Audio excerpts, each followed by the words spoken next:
નમસ્કાર દર્શક મિત્રો, આપ જોઈ રહ્યા છો બે ઇન્ડિયા ન્યૂઝ અને મહત્વની ખબરમાં સ્વાગત છે આપનું। આજના મુખ્ય સમાચારો પર હવે નજર કરી લઈએ તો એટીએસ દ્વારા વધુ એક ડ્રગ માફિયાની ધરપકડ કરી છે। એટીએસ દ્વારા દિલ્હીથી અફઘાની નાગરિક મોહમ્મદ યાસીનની ધરપકડ કરી છે। ગુજરાત એટીએસએ અને સુરત ક્રાઇમ બ્રાન્ચના સંયુક્ત ટીમ દ્વારા દિલ્હીથી આરોપી મોહમ્મદ યાસીનની ધરપકડ કરી છે। મોહમ્મદ યાસીન પાસેથી 460 ગ્રામ હેરોઇનનો જથ્થો પણ મળી આવ્યો છે। તો મોહમ્મદ યાસીનનું અગાઉના ડ્રગ્સ કેસમાં કનેક્શન સામે આવતા તેની ધરપકડ કરવામાં આવી છે।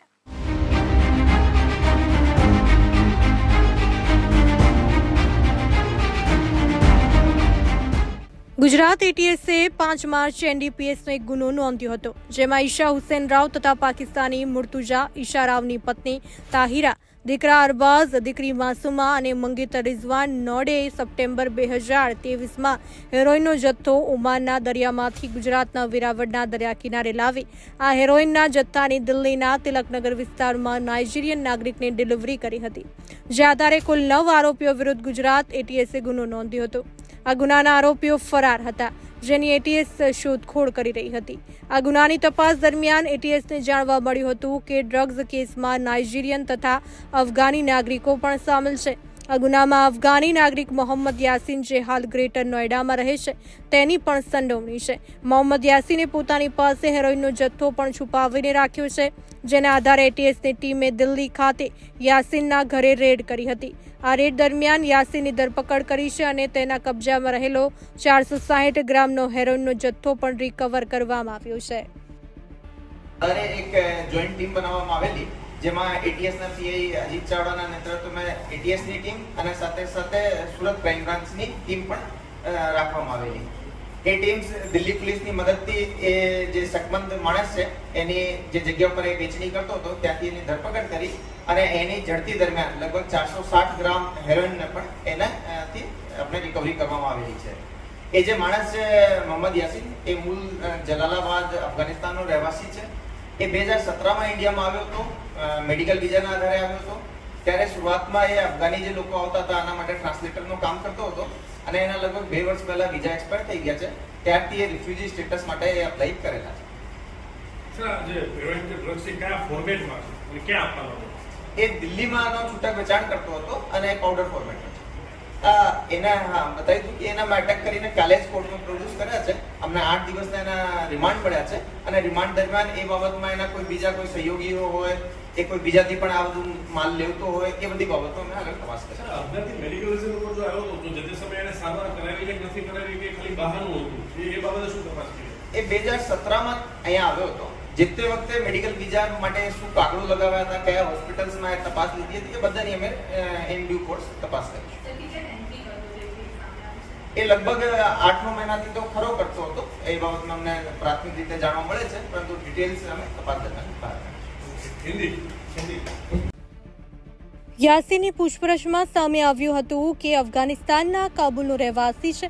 વર્ષ 2017માં મેડિકલ વિઝાના આધારે ભારતમાં આવ્યો હતો અને દિલ્હીમાં તે મેડિકલ વિઝા ઉપર આવેલા અફઘાની નાગરિકો માટે ટ્રાન્સલેટરનું કામ કરી રહ્યો હતો। 2 વર્ષ અગાઉ તેના વિઝા એક્સપાયર થયા હતા અને તેણે રેફ્યુજી કાર્ડ માટે અપ્લાય કર્યું હતું। તેણે 8 મહિના અગાઉના એ નાઇજીરિયન નાગરિક પાસેથી 4 કિલો હેરોઇન ખરીદ્યું હતું, જેમાંથી થોડું છૂટકમાં વેચી દીધું હતું।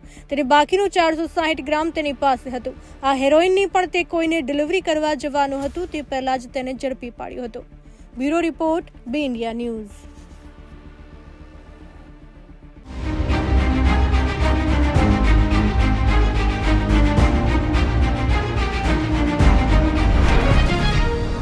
ગુજરાતમાં નકલી કચેરીઓ પકડાયા બાદ હવે નકલી સ્કૂલ પણ સામે આવી છે। ગુજરાતમાં છેલ્લા કેટલાક સમયથી નકલીની ભરમાર જોવા મળી રહી છે।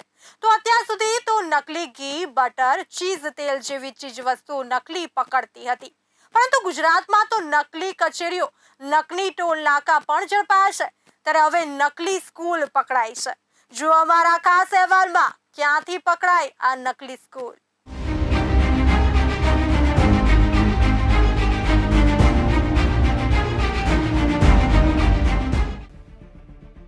રાજકોટના ઇન્ચાર્જ તાલુકા પ્રાથમિક શિક્ષણ અધિકારી દ્વારા પીપળિયા ગામમાં બોગસ સ્કૂલ ઝડપે લેવામાં આવી છે. એક વિદ્યાર્થીને સ્કૂલ દ્વારા લિવિંગ સર્ટિફિકેટ આપવામાં ન આવતા તપાસમાં સમગ્ર ઘટસ્ફોટ થયો હતો. રાજ્યના શિક્ષણ વિભાગની માન્યતા વિના સ્કૂલ ધમધમતી હોવાનું સામે આવ્યું છે, જેમાં શિક્ષણ વિભાગની માન્યતા વિના ધોરણ 1 થી 10ના વિદ્યાર્થીઓને ભણાવવામાં આવતા હતા. જોકે હાલ તો તાલુકા પ્રાથમિક શિક્ષણ અધિકારી દ્વારા સ્કૂલને સીલ કરવામાં આવી છે અને પોલીસ ફરિયાદ માટેની કાર્યવાહી શરૂ કરવામાં આવી છે. તપાસ દરમિયાન રાજકોટ શહેરની 3 ખાનગી સ્કૂલના લિવિંગ સર્ટિફિકેટ પણ મળી આવ્યા છે. જોકે આ 3 સ્કૂલ કઈ છે તે હજુ જાહેર થયું નથી. ગઈકાલે તાલુકા પંચાયત પ્રમુખશ્રી પાસે વાલી મંડળ કોઈ આવેલું અને એમણે પ્રમુખશ્રી હસ્તે મને ફરિયાદ અપાવડાવેલી કે 2 વિદ્યાર્થીઓના સર્ટિફિકેટ શાળા આપતી નથી, માત્ર પરિણામપત્રકો છે, એલસી આપતી નથી. એ પરિણામપત્રકોના આધારે અમે અમારા રેકર્ડમાં તપાસ કરી તો આવી કોઈ શાળા મળી આવી નહીં, જેથી અમે આજે સવારમાં હું અને મારા બીઆરસી તપાસ માટે ગયેલા.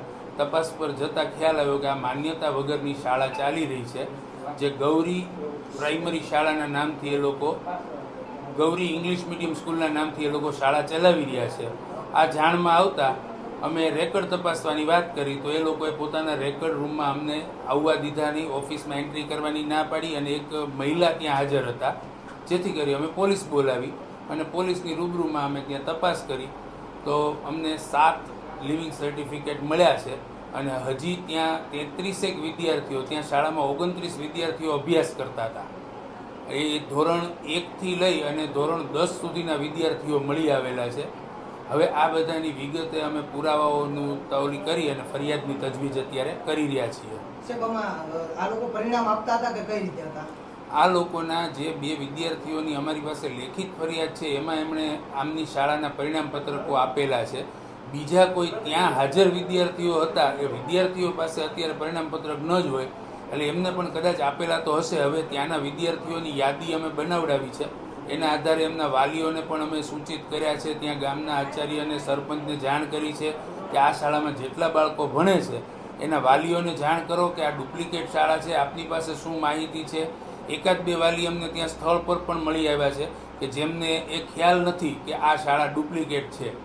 આ લોકો પોતાની પાસે વિદ્યાર્થીઓને એલસી લઈ અને અન્ય કોઈ શાળામાં એમના નામ ચલાવતા હોય એવું મળી આવે છે. પોલીસ ફરિયાદ હું જ કરીશ. સાહેબ, આ પરિસ્થિતિ જે ચાલે છે રોડથી અંદરના વિસ્તારમાં ક્યાંય કોઈના ધ્યાનમાં આવેલી નથી. હવે નજરમાં આવતા જ્યારે ફરિયાદ અમને ગઈકાલે સાંજે પ્રથમવાર મળી છે તો આજે જ અમે એના ઉપર એક્શન લીધા છે. કાતિયાઈની બેન તિવારી અને સંદીપ તિવારી બોગસ સ્કૂલ ચલાવતા હતા, જેથી તેમની સામે અમે પોલીસ ફરિયાદ દાખલ કરાઈ છે અને હાલ સ્કૂલને સીલ કરવામાં આવી છે.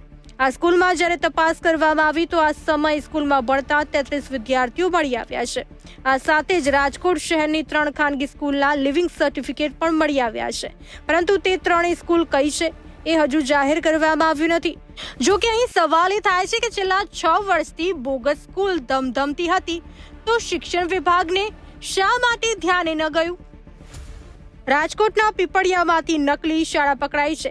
આ શાળા કોઈ પણ પ્રકારની માન્યતા વગર ધમધમતી હતી. આખરે પીપળિયાની ગૌરી પ્રી પ્રાઇમરી સ્કૂલને શિક્ષણ વિભાગ દ્વારા સીલ કરાઈ છે. સમગ્ર મામલે પોલીસને પણ જાણ કરવામાં આવી છે. જાણવા મળતી માહિતી મુજબ ક્લાસીસના નામે 1 થી 10ની શાળા ચાલતી હતી. નકલી શાળા હોવાનું ધ્યાનમાં આવતા ભારે હોબાળો મચ્યો હતો અને મામલો વાવડા પોલીસ મથકે પહોંચ્યો હતો.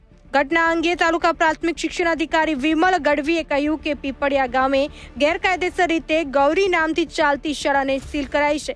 શાળામાંથી ધોરણ 1 થી 10 સુધીના વિદ્યાર્થીઓ મળી આવ્યા છે અને કુલ 33 વિદ્યાર્થીઓ શાળામાં અભ્યાસ કરતા હતા. તેમણે કહ્યું કે રોડથી અંદર શાળા હોવાથી ધ્યાને આવી ન હતી. આ શાળાના તમામ વિદ્યાર્થીને સરકારી શાળામાં ટ્રાન્સફર કરાશે. હવે અમારા ધ્યાનમાં આવતા ફરિયાદ દાખલ કરાવીશું. શાળામાં 7 જેટલા ગેરકાયદેસર એલસી કબજે કરાયા હતા.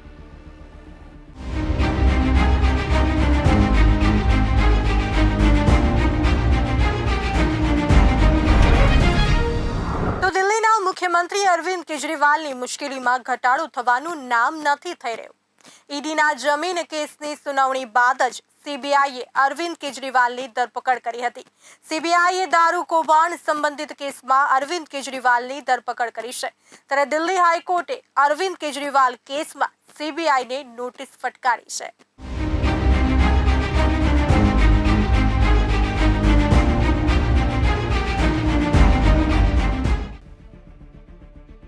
દિલ્હી દારૂ કૌભાંડ સંબંધિત સીબીઆઈ કેસમાં દિલ્હીના સીએમ અરવિંદ કેજરીવાલની જામીન અરજી પર દિલ્હી હાઈકોર્ટમાં સુનાવણી કરવામાં આવી છે. અરવિંદ કેજરીવાલના વકીલ અભિષેક મનુ સિંઘવીએ કહ્યું કે આ એવો કોઈ કેસ નથી કે જેમાં ટ્રિપલ ટેસ્ટનો દૂરથી પણ કોઈ આરોપ હોય. આ કેસમાં 4 લોકોને જામીન મળ્યા છે. સામાન્ય જામીનના કેસમાં તેઓને કયા આધારે જેલમાં રાખવામાં આવે છે? આ કેસમાં કેજરીવાલની 2 વર્ષ બાદ ધરપકડ કરવામાં આવી છે. સિંઘવીએ કોર્ટને જણાવ્યું કે વર્ષ 2023માં આ અરવિંદ કેજરીવાલની 9 કલાક સુધી પૂછપરછ કરવામાં આવી હતી. જ્યારે કેજરીવાલને PMLA કેસમાં જામીન મળે છે ત્યારે સીબીઆઈ તેમની ધરપકડ કરે છે. તે ઘોષિત ગુનેગાર કે આતંકવાદી નથી. સીબીઆઈ દ્વારા અરવિંદ કેજરીવાલની જામીન અરજીનો વિરોધ કરવામાં આવ્યો હતો. સીબીઆઈએ કહ્યું કે જામીન માટે પ્રથમ કોર્ટ ટ્રાયલ કોર્ટ હોવી જોઈએ. તેણે આ ધરપકડને પડકારી હતી, જે અરજી પહેલાથી જ હાઈકોર્ટમાં પેન્ડિંગ છે. આ પછી હાઈકોર્ટે કહ્યું કે તમને વિશેષ ન્યાયાધીશ દ્વારા પ્રથમ સુનાવણીનો લાભ મળશે. કોર્ટની યોગ્યતા પર કોઈ પ્રશ્ન નથી. હાઈકોર્ટે કહ્યું હતું કે અરજીકર્તાએ નીચલી કોર્ટમાં જવાને બદલે સીધા હાઈકોર્ટમાં ધા નાખી હતી. આ દલીલ પર પછી વિચાર કરવામાં આવશે. સીબીઆઈ 1 સપ્તાહમાં જવાબ દાખલ કરશે. સીબીઆઈ કેજરીવાલને 26 જૂને ત્યારે ધરપકડ કરી હતી, જ્યારે દિલ્હીના સીએમ ઈડી દ્વારા મની લોન્ડરિંગના એક કેસમાં ન્યાયિક હિરાસતમાં હતા. કેજરીવાલને ઈડી કેસમાં નીચલી કોર્ટે 20 જૂને જામીન આપ્યા હતા. જો કે એ પછી 25 જૂને હાઈકોર્ટે એના પર સ્ટે આપ્યો હતો. ત્યારબાદ તેમની 26 જૂને સીબીઆઈએ ધરપકડ કરી હતી અને 29 જૂન સુધી સીબીઆઈ હિરાસતમાં મોકલી દીધા હતા. સીબીઆઈ દ્વારા હિરાસતની મુદ્દત વધારવાની માંગ નહીં કરવામાં આવતા 29 જૂને તેમને 12 જુલાઈ સુધી ન્યાયિક હિરાસતમાં મોકલી દીધા હતા. ત્યારબાદ કેજરીવાલે 30 જુલાઈએ સીબીઆઈ મામલે જામીન માટે હાઈકોર્ટના દ્વાર ખટખટાવ્યા હતા. સીએમની સીબીઆઈ દ્વારા તેમની ધરપકડને અને તેમને એજન્સીને હિરાસતમાં મોકલવાના ટ્રાયલ કોર્ટના આદેશને પડકારનારી અરજી પણ હાઈકોર્ટમાં હજી પેન્ડિંગ છે. વરિષ્ઠ અભિષેક મનુ સિંઘવીએ કહ્યું હતું કે આ મામલાની સુનાવણી કરવાનું હાઈકોર્ટના અધિકાર ક્ષેત્રમાં છે.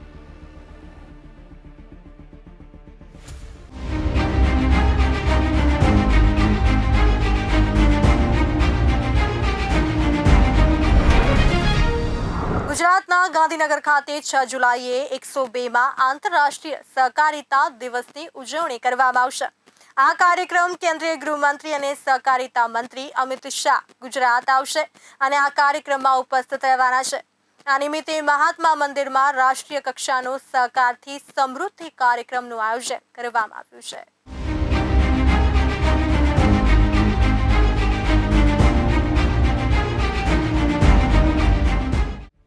કેન્દ્રીય ગૃહપ્રધાન અમિત શાહ આવતીકાલે ગુજરાતના પ્રવાસે છે. આવતીકાલે 102માં આંતરરાષ્ટ્રીય સહકાર દિવસની ઉજવણી કરવામાં આવશે. આ નિમિત્તે મહાત્મા મંદિરમાં રાષ્ટ્રીય કક્ષાનું સહકારથી સમૃદ્ધિ કાર્યક્રમનું આયોજન કરવામાં આવ્યું છે. કેન્દ્રીય ગૃહ અને સહકાર મંત્રી અમિત શાહની અધ્યક્ષતામાં આ કાર્યક્રમ યોજાશે. આ ઉપરાંત આ કાર્યક્રમમાં અમિત શાહ સંબોધન પણ કરશે. આ કાર્યક્રમને લઈને તૈયારીઓની રાજ્યના સહકાર મંત્રી જગદીશ વિશ્વકર્માએ સમીક્ષા કરી હતી. ઇફકોના ચેરમેન દિલીપ સંઘાણી અને GSCના ચેરમેન અજય પટેલ પણ હાજર રહ્યા હતા. જે પ્રતિનિધિઓ છે, બોર્ડ ઓફ ડિરેક્ટર્સ છે, 200 જેટલા રાષ્ટ્રીય કક્ષાથી જે ટોપ કક્ષા ઉપર કામ કરે છે એના પ્રતિનિધિઓ હાજર રહેશે. અને ગુજરાત માટે ગૌરવનો વિષય એ છે કે અમિતભાઈએ નિર્ણય દિલ્હીના બદલે ગુજરાતમાં આ કાર્યક્રમની ઉજવણીનો નિર્ણય કર્યો અને એ ગુજરાતને ગૌરવ અપાયું છે કે રાષ્ટ્રીય કક્ષાનો કાર્યક્રમ પહેલી વખત ગુજરાતમાં થઈ રહ્યો છે. એ કાર્યક્રમમાં ઉપસ્થિત રહેવા માટે GSC બેંક તરફથી, અન્ય સહકારી સંસ્થાઓ, અમૂલ તરફથી, ગુજકોમાસોલ તરફથી અને અન્ય સંસ્થાઓ તરફથી જે રીતે નીચે સુધી પોતાના સભાસદોને સંદેશો આપીને આ સંમેલનમાં હાજર રહેવા માટે નિમંત્રણ આપ્યા છે. અને અમિતભાઈનો સંદેશો ગુજરાતના સહકારી ક્ષેત્રને આજે દેશનું રોલ મોડલ ગણાય છે એને વધારે તેજીલું, શક્તિશાળી બનાવીને દેશને ગુજરાતના સહકારી ક્ષેત્રના માધ્યમથી માર્ગદર્શન મળશે, એક નવી તાકાત મળશે.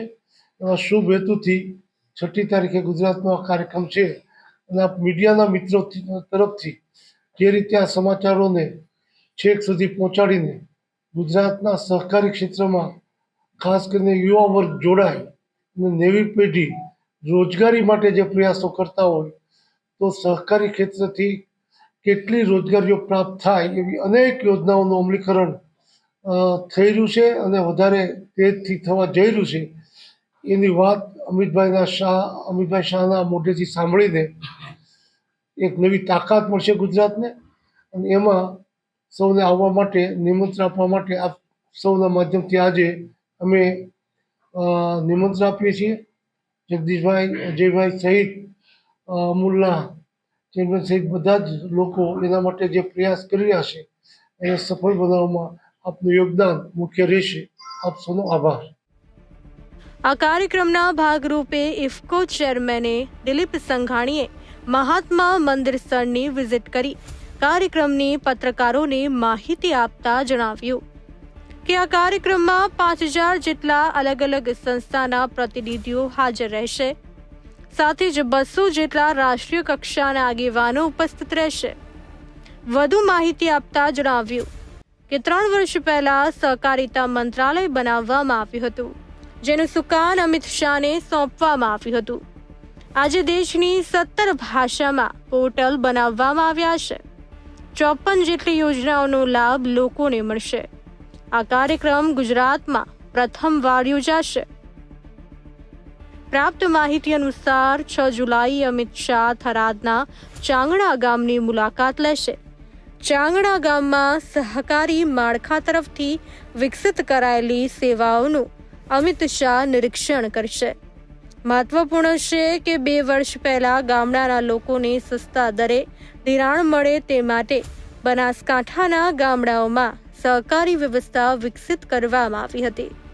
હવે આ સેવાનો લાભ લોકોને કઈ રીતે મળે છે તેનું અમિત શાહ નિરીક્ષણ કરશે. જો કે બનાસ ડેરીના ચેરમેન શંકર ચૌધરીએ કાર્યક્રમ સ્થળની મુલાકાત લઈને સમીક્ષા કરી છે.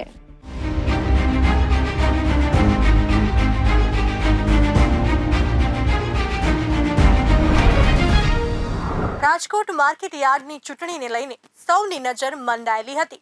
આજે સત્તાવાર રીતે રાજકોટ માર્કેટ યાર્ડના નવા ચેરમેન અને વાઇસ ચેરમેનની જાહેરાત કરવામાં આવી છે. રાજકોટ માર્કેટના નવા ચેરમેન તરીકે જયેશ બોદરા અને વાઇસ ચેરમેન તરીકે વિજય કોરાટને સુકાની પદ સોંપવામાં આવ્યું છે. માર્કેટ યાર્ડની ચેરમેનની ચૂંટણીમાં પક્ષનો મેન્ડેટ આવ્યા બાદ સત્તાવાર જાહેરાત કરવામાં આવી છે.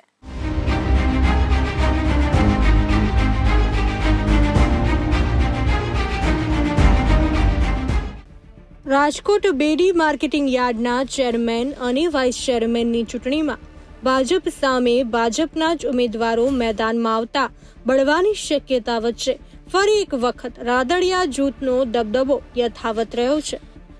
આજે ચેરમેન પદ પર જયેશ બોગરાને રિપીટ કરવામાં આવ્યા છે, જ્યારે વાઇસ ચેરમેન પદ પર વિજય કોરાટની નિમણૂક કરવામાં આવી છે.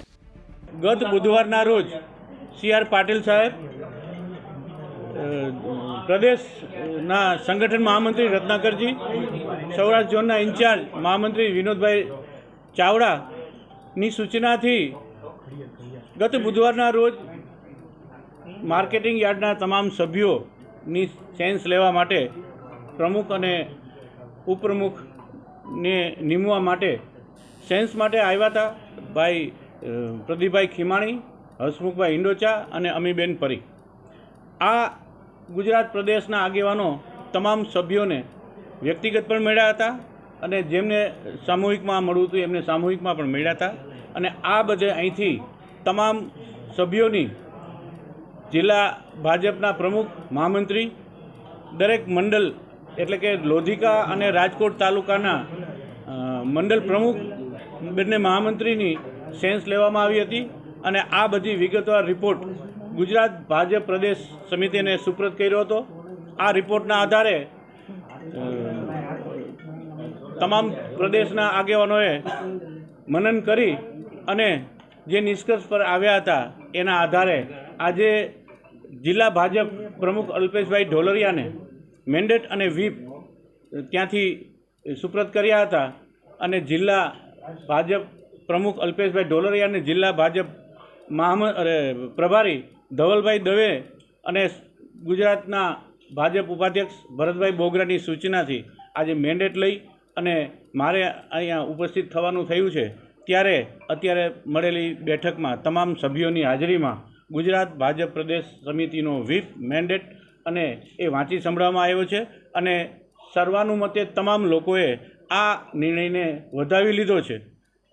જે કંઈ હરીફ એવા મિત્રો જેની ઈચ્છા હતી કંઈક ચેરમેન કે વાઇસ ચેરમેનમાંથી એ લોકોએ પણ એક જ વાત કરી છે કે ગુજરાત ભાજપ પ્રદેશ સમિતિના આ નિર્ણયને અમે દિલથી વધાવીએ છીએ.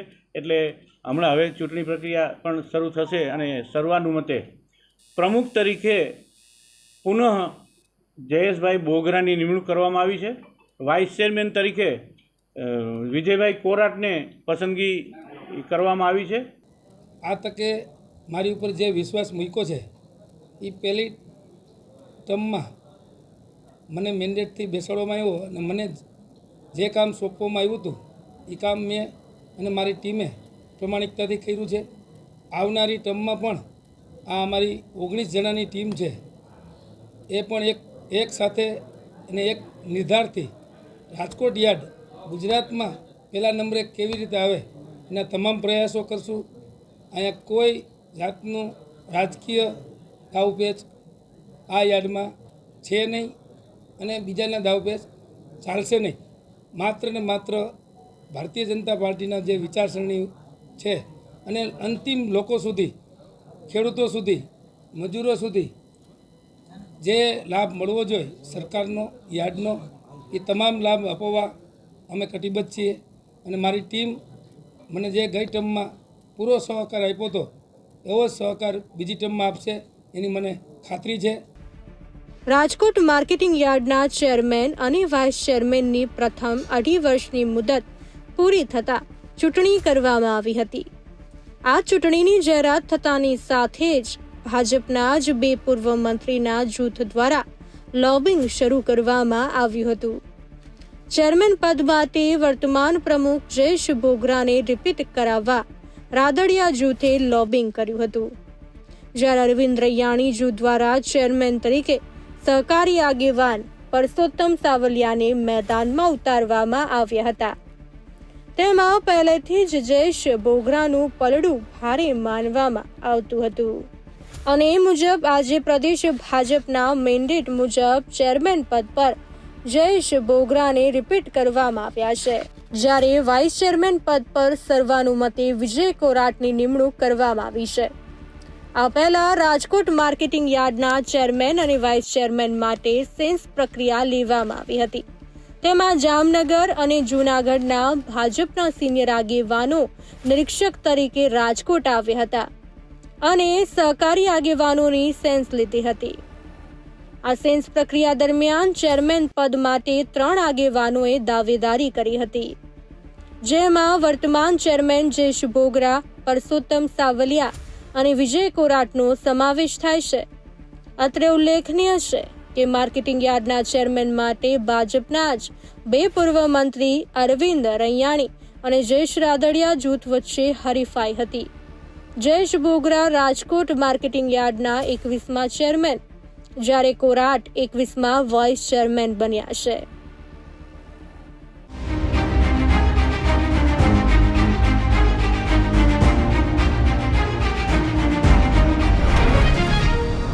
જગતના નાથ ભગવાન જગન્નાથની 147મી રથયાત્રાને લઈને તમામ તૈયારીઓ પૂર્ણ કરી દેવામાં આવી છે.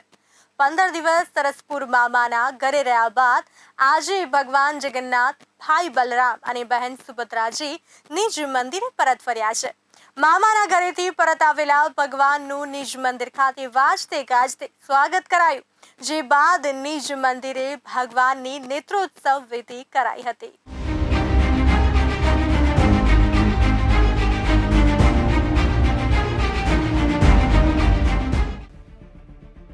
ભગવાન જગન્નાથની 147મી રથયાત્રા 7 જુલાઈના રોજ યોજાશે. આજે ભગવાન સરસપુર મામાના ઘરેથી નિજ મંદિરે પરત ફર્યા છે. મામાના ઘરે વધારે કેરી અને જાંબુ ખાવાથી ભગવાનને આંખો આવી છે, જેથી સવારે ભગવાનના આંખે પાટા બાંધવાની નેત્રોત્સવ વિધિ કરવામાં આવી હતી. નેત્રોત્સવ વિધિ કર્યા બાદ ધ્વજારોહણ કરવામાં આવ્યું હતું. ભગવાનના દ્વાર ખુલતા જ લોકોમાં હરખની હેલી જોવા મળી હતી. બાદમાં જય રણછોડ જય જગન્નાથના નાદ સાથે આરતી કરાઈ હતી. 15 દિવસ પછી ભગવાનના લોકોએ દર્શન કરતા ધન્યતા અનુભવી હતી. વાજતે ગાજતે ભગવાનના મંદિરની ધજા બદલવામાં આવી છે. ભગવાનના શિખર પર લાગેલી 3 ધજાઓ બદલવામાં આવી છે. વાજતે ગાજતે ધ્વજારોહણ વિધિ પૂરી થઈ હતી. ધ્વજારોહણની વિધિ બાદ દેશના વિવિધ રાજ્યો અને શહેરોમાંથી આવેલા સાધુ સંતોનો થોડી દાળ અને કાળી રોટીનો ભંડારો યોજાયો હતો, જેમાં મોટી સંખ્યામાં ભાવિકો ઉમટી પડ્યા હતા. ભગવાન જગન્નાથ મંદિરમાં ભંડારાનું પણ આજે વિશેષ મહત્વ છે. દેશભરમાંથી સાધુ સંતો રથયાત્રા માટે જગન્નાથ મંદિરમાં આવ્યા છે. આજે ભંડારામાં કાળી રોટી સફેદ દાળનું મહત્વ છે. આજે 20,000 સંતો અને ભાવિક ભક્તો માટે ભંડારો કરાયો હતો, જેમાં ચણા અને બટાકાનું શાક 5,000 કિલો તૈયાર કરાયું હતું, જ્યારે દૂધપાક 10,000 લીટર અને કઢી 10,000 લીટર, 3,000 કિલો લોટના માલપુવા અને 1,000 કિલો લોટની પૂરી અને 1,000 કિલો ભાત તથા ભજીયા 3,000 કિલો તૈયાર કરાયા હતા.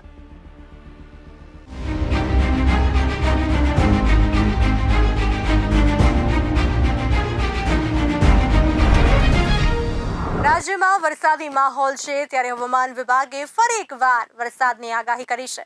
રથયાત્રાના દિવસે શહેરમાં વરસાદ રહી શકે છે. તો રાજ્યના અલગ અલગ વિસ્તારમાં વરસાદ અંગે હવામાન વિભાગે વિવિધ એલર્ટ પણ જાહેર કર્યા છે.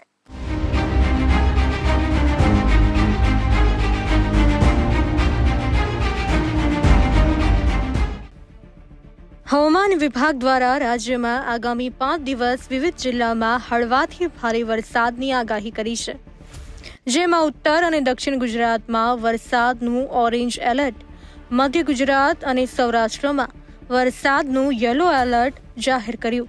તો બનાસકાંઠા, સાબરકાંઠા, અરવલ્લીમાં અતિ ભારે વરસાદની આગાહી કરી છે. વરસાદ અંગે હવામાન વિભાગે વિવિધ એલર્ટ આપ્યા છે. ઉત્તર અને દક્ષિણ ગુજરાતમાં વરસાદનું ઓરેન્જ એલર્ટ આપ્યું છે, તો મધ્ય ગુજરાત અને સૌરાષ્ટ્રમાં વરસાદનું યલો એલર્ટ આપ્યું છે. તેમજ બનાસકાંઠા, સાબરકાંઠા, અરવલ્લીમાં અતિ ભારે વરસાદની આગાહી કરવામાં આવી છે. મહીસાગર, દાહોદ, પંચમહાલ, છોટાઉદેપુરમાં અતિ ભારે વરસાદની આગાહી કરવામાં આવી છે.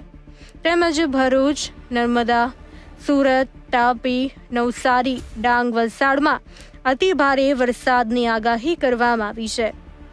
અમદાવાદ, ગાંધીનગર, પાટણ, મહેસાણા, ખેડા, આણંદ, વડોદરામાં ભારે વરસાદની આગાહી કરવામાં આવી છે. તો સુરેન્દ્રનગર, બોટાદ, ભાવનગર, મોરબી, રાજકોટ, અમરેલીમાં ભારે વરસાદની આગાહી કરવામાં આવી છે. આગામી 5 દિવસ માછીમારોને દરિયો ન ખેડવા માટે સૂચના આપવામાં આવી છે.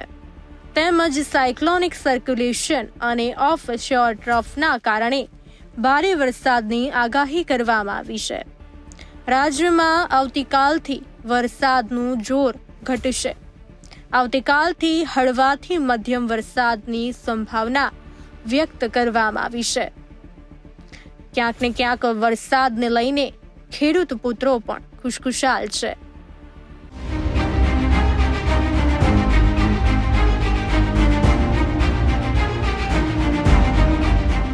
તો મહત્વની ખબરમાં હાલ બસ આટલું જ. ફરી મળીશું આ જ સમય. ત્યાં સુધી જોતા રહો બે ઇન્ડિયા. નમસ્કાર.